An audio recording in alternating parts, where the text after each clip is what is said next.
Simone Laurent avait 82 ans lorsqu'elle réalisa qu'elle était encore capable de ressentir des papillons dans le ventre. Elle vivait seule à Annecy, dans un appartement donnant sur les canaux, où un piano Steinway de 1952 occupait tout un mur du salon. Pianiste professionnelle pendant 53 ans, elle avait joué dans des cabarets parisiens sans jamais devenir célèbre, mais en vivant toujours de sa musique. Elle prit sa retraite à 75 ans et s'installa dans cette ville alpine, car Paris était devenu trop chargé de souvenirs de personnes disparues. La solitude ne la dérangeait pas, ou du moins elle avait appris à vivre avec. Son mari était mort. Sa fille à New York l'appelait une fois par mois et elle ne l'avait jamais rencontré. Sa routine était immuable. Se lever à 6 heures, un café, 2 heures de piano, puis une promenade dans le centre historique. C'est lors d'une de ces promenades, un mardi d'octobre, qu'elle rencontra Théo Moreau. Elle trébucha sur le pont des Amours et serait tombée dans le canal si des mains fermes ne l'avaient rattrapée. Le jeune homme avait 22 ans. Cheveux châtains foncés tombant sur des yeux verts, blouson de cuir usé, un lourd sac à dos sur le dos. Étudiante en composition au conservatoire, il venait de s'installer à Annecy. Ils discutèrent 10 minutes sur le pont. Il lui confia avoir abandonné ses études d'ingénieur pour se consacrer à la musique. Elle lui dit avoir été pianiste toute sa vie et comprendre parfaitement ce besoin de se lancer dans la musique, même quand cela n'avait pas de sens pratique. Ses yeux s'illuminèrent. Il lui demanda s'il pourrait l'entendre jouer un jour. Simone répondit spontanément qu'il était le bienvenu quand il le souhaitait. Ils échangèrent leur numéro. 3 jours plus tard, il appela. Il arriva samedi, apportant du vin et des croissants. Il se précipita vers le piano comme un enfant devant un nouveau jouet. Il joua sa propre composition, mélancolique et magnifique. Simone le trouva talentueux. Puis, ce fut à son tour de jouer Clair de lune de Debussy. Lorsqu'elle l'eut terminé, Théo resta longtemps silencieux. Il dit n'avoir jamais entendu ce morceau joué ainsi, comme si chaque note portait le poids de l'expérience vécue. Ils passèrent l'après-midi à jouer, à parler de musique, à partager du vin. Lorsqu'il partit à 7 heures, Simone réalisa qu'elle ne s'était pas sentie aussi vivante depuis des années. Théo commença à venir 2 ou 3 fois par semaine. Il apportait toujours quelque chose, du vin, du pain, des fleurs bon marché du marché. Il jouait du piano, discutait, riait. Il parlait du conservatoire. Elle racontait des anecdotes de ses décennies passées dans les cabarets parisiens. Les voisins commencèrent à le remarquer. Madame Dubois fit remarquer que c'était charmant que son petit-fils vienne si souvent. Simone ne la contredit pas. C'était en novembre, 2 mois après leur rencontre, que quelque chose changea. Ils étaient au piano, ses mains guidant les siennes sur les touches. Soudain, elle réalisa qu'elle aimait son contact. Non pas le contact musical, mais le contact physique, la proximité, son parfum. Elle comprit qu'elle éprouvait des sentiments amoureux, de l'attirance, du désir, des mots qui semblaient absurdes pour une femme de 82 ans d'éprouver des choses pour un homme de 22 ans. Elle tenta de repousser ses sentiments, mais elle remarqua alors qu'il la regardait aussi différemment.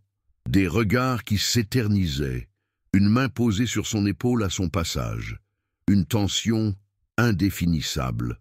En décembre, il arriva tard dans la nuit. Il était presque 10 heures. Elle était déjà en pyjama. Il entra sans enlever sa veste trempée et se dirigea directement vers le piano. Il joua une nouvelle composition, urgente et complexe. Lorsqu'il eut terminé, il dit qu'il avait commencé à composer 3 heures plus tôt et qu'il n'avait pas pu s'arrêter. C'était quelque chose à propos d'elle, inspiré par elle. Il appela la pièce Simone. Il lui demanda si elle la trouvait prétentieuse. Elle répondit que non, que c'était la plus belle chose que quiconque ait jamais faite pour elle. Et puis, sans réfléchir, elle traversa la pièce et l'embrassa. Ce fut un baiser rapide, presque chaste. Elle se recula, mortifiée, et commença à s'excuser. Mais il la retint. Il l'embrassa pour de vrai. Lorsqu'ils se séparèrent, ils se regardèrent, tous deux surpris. Simone dit que c'était de la folie, qu'elle avait 82 ans, qu'elle pourrait être sa grand-mère. Il dit qu'il le savait, que cela lui était égal. Il dit qu'il y pensait depuis des semaines, qu'il y avait plus que de l'admiration platonique. Elle dit que c'était impossible, qu'il avait toute la vie devant lui. Il dit qu'il voulait essayer. Ils ont discuté jusqu'à 3 heures du matin. Ils ont établi des règles. Personne ne devait être au courant au début. Ils avaient besoin d'être sûrs qu'il ne s'agissait pas simplement de curiosité ou d'une étrange fantaisie. Si cela fonctionnait, ils pourraient réfléchir à la manière de gérer les réactions extérieures. Mais pour l'instant, ce serait un secret. Ce qui s'est passé, c'est que Simone, pour la première fois en 60 ans, s'est sentie jeune. Théo la faisait rire, la stimulait, la voyait comme une personne et non comme une vieille femme. Lorsqu'ils étaient ensemble, la différence d'âge s'estompait. Les mois passèrent. L'hiver laissa place au printemps. Ils continuèrent à se voir en secret. Théo venait 3 ou 4 fois par semaine. Parfois, il se contentait de parler et de se caresser. Parfois, il faisait l'amour maladroitement, mais tendrement. Parfois, ils restaient assis ensemble en silence, à l'aise en présence l'un de l'autre.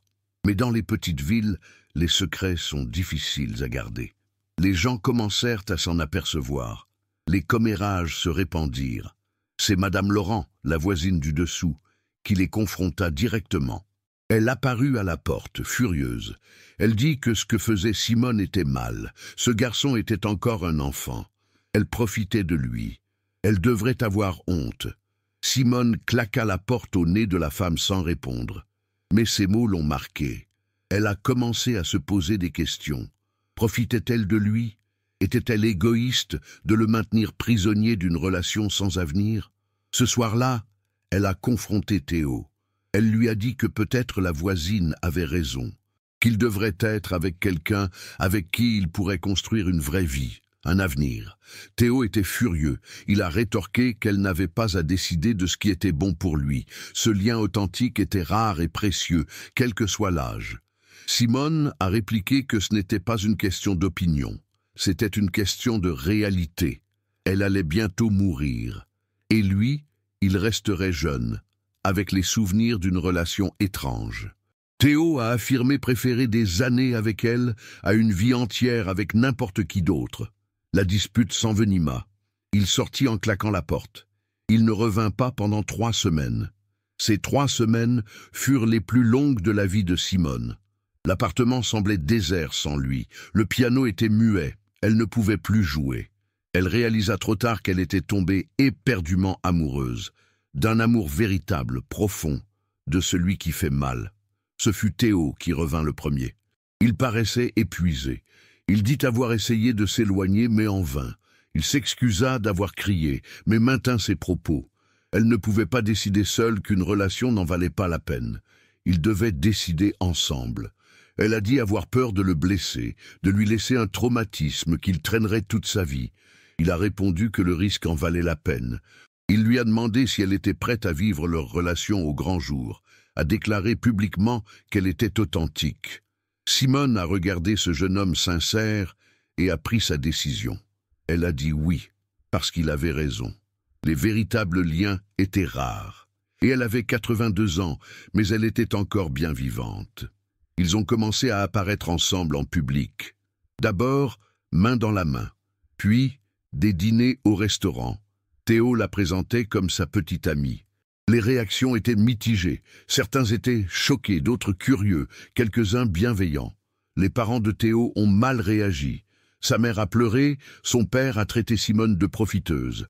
La fille de Simone, à New York, était furieuse, disant qu'elle se ridiculisait et a rompu tout contact. Malgré les réactions négatives, leur relation se renforça. Ils étaient seuls contre tous. Théo dormait chez elle 4 nuits par semaine. Ils cuisinaient ensemble, jouaient du piano tous les soirs. Une vie simple mais épanouissante. Théo composa un cycle de 6 pièces inspirées par leur relation. Il l'intitula « Les saisons de Simone » et le présenta au conservatoire comme projet de fin d'études. Les professeurs furent impressionnés. Il parla de Simone, de leur histoire. Un petit scandale éclata, mais les compositions étaient réussies. Il obtint son diplôme avec mention. La première année fut intense, faite de hauts et de bas. La seconde fut plus paisible. Les gens commencèrent à l'accepter, ou du moins à cesser de faire des commentaires. Il faisait désormais partie du paysage. Ce couple étrange, mais apparemment heureux. Simone fêta ses 83 ans. Théo lui prépara le dîner et lui offrit un enregistrement professionnel des saisons de Simone. Elle pleura de gratitude d'avoir trouvé ce lien à ce stade de sa vie. Mais la réalité était indéniable. La santé de Simone commença à décliner, fatigue accrue, douleurs articulaires, perte de mémoire occasionnelle. Théo se montra plus attentif, vérifiant ses médicaments et insistant pour qu'elle se repose. L'angoisse de l'avenir grandissait. Simone tenta d'aborder le sujet de la mort, de sa vie après la mort. Théo refusa d'en parler, mais elle était imminente, et l'éviter n'y changerait rien. En octobre, 2 ans après leur rencontre, Simone s'est réveillée et s'est retrouvée incapable de se lever. Son côté gauche était paralysé, AVC. Elle a été transportée à l'hôpital. Léger, certes, mais c'était un signe d'alerte. Elle y est restée 3 jours. Théo ne l'a pas quittée d'une semelle.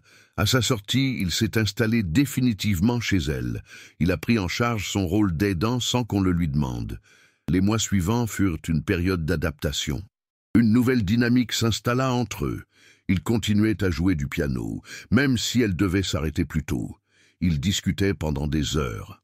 Au printemps suivant, Théo aborda le sujet du mariage. Il dit qu'il le désirait. Simone trouva cela absurde, qu'il se retrouverait veuf jeune. Il répondit qu'il préférait être son mari pendant 5 ans plutôt que de n'avoir jamais été rien. Elle le fit patienter 3 mois, puis finit par accepter. Ils se marièrent en juillet lors d'une cérémonie intime. Aucune des 2 familles n'était présente, mais cela importait peu. Ils étaient heureux. Les premiers mois de mariage furent heureux, mais la santé de Simone se détériora peu à peu. Faiblesse accrue, douleurs chroniques, troubles de la mémoire, elle eut besoin d'une canne. Théo s'adapta, réorganisa l'appartement, apprit à cuisiner de vrais repas. Il ne se plaignit jamais. Simone constatait le prix à payer, voyait un jeune homme de 25 ans dont la vie tournait autour des soins à sa femme âgée. Elle essaya de le pousser à saisir d'autres opportunités, mais il refusa. Il disait vouloir rester avec elle. La 4e année fut plus calme. Une routine s'installa. Théo lui enseignait, composait et prenait soin d'elle. La plupart des gens cessèrent de faire des commentaires. Ils faisaient partie de la communauté. La dernière année fut un mélange de beauté et de tristesse. Simone continua de décliner. Chaque mois, elle s'affaiblissait un peu plus. Elle ne put plus jouer du piano. Théo jouait pour elle. Il composa une dernière pièce intitulée « Adieu ». Il la lui joua un après-midi de mars. C'était à la fois magnifique et bouleversant. Simone pleura. Elle dit que c'était un chef-d'œuvre. Simone est décédée en avril, 5 ans et demi après sa rencontre avec Théo. Une nuit, elle s'est endormie et ne s'est pas réveillée. Son cœur s'est arrêté. Théo était à ses côtés. Les obsèques furent intimes. Sa fille n'est pas venue, mais a envoyé des fleurs. Théo a prononcé un discours sur leur amour improbable, sur sa gratitude pour chaque jour. Après les obsèques, il est resté dans leur appartement, submergé par les souvenirs. Il a continué à enseigner, à composer. Peu à peu, il a accepté son absence, mais leur histoire, elle, demeurait. 1 an plus tard, il donna un concert commémoratif. Il joua Les Saisons et Farewell de Simone. La salle était comble. À la fin du concert, un long silence précéda les applaudissements. Une dame âgée s'approcha ensuite.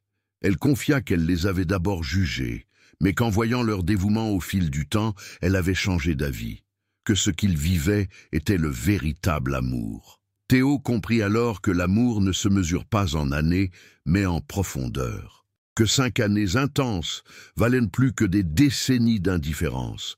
Il a tourné la page, non par oubli, mais parce que les souvenirs étaient devenus moins douloureux. Il a enseigné, composé, et a fini par recommencer à fréquenter des femmes des années plus tard. Il ne s'est jamais remarié, mais il n'a jamais cessé de jouer sa musique. Les saisons de Simone sont devenues un incontournable de ses récitals. Les étudiants l'interrogeaient sur ses sources d'inspiration. Il racontait alors avec sincérité des anecdotes sur une femme de 82 ans qu'il avait rencontrée à l'âge de 22 ans. Des décennies plus tard, alors que Théo était un vieil homme et que les saisons de Simone résonnaient dans les salles de concert du monde entier, il se souvenait encore de chaque détail, le premier baiser, les après-midi au piano, son rire. Et lorsque sa propre mort survint à 92 ans, sa dernière pensée fut pour elle. Il pensait la revoir un jour. L'amour interdit ne l'était ni par la société ni par la morale. Seul le temps, cet inévitable voleur, l'interdisait. Mais pendant ces 5 précieuses années et demie, il fut l'amour le plus permis qui soit. Libre, total, sans regret. Au final, c'est ce qui compte. Non pas sa durée, mais son intensité, la plénitude avec laquelle il fut vécu. Le courage de ce choix, malgré toutes les raisons de ne pas le faire. L'amour contre le temps, l'amour contre l'âge, l'amour contre le jugement. L'amour, tout simplement, parce que c'était l'amour, et cela suffisait.